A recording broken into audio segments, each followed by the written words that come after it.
Hi guys, back with me again in this channel. On today's video, I'm going to show you how to find the play queue on Spotify. So if you play a certain playlist or songs and you want to know what's next playing, you need to find it in the play queue, and then I'm going to show you how to find that.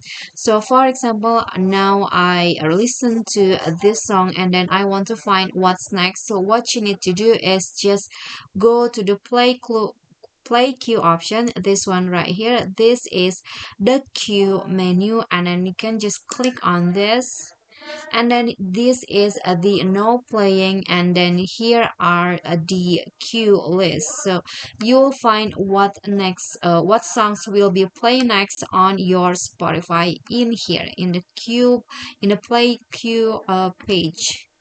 Okay, so that's all for me. I hope this video is helpful to you. If you get any question, feel free to drop it in the comment, and don't forget to click like and subscribe for our channel. See you on the next tutorial. Bye bye.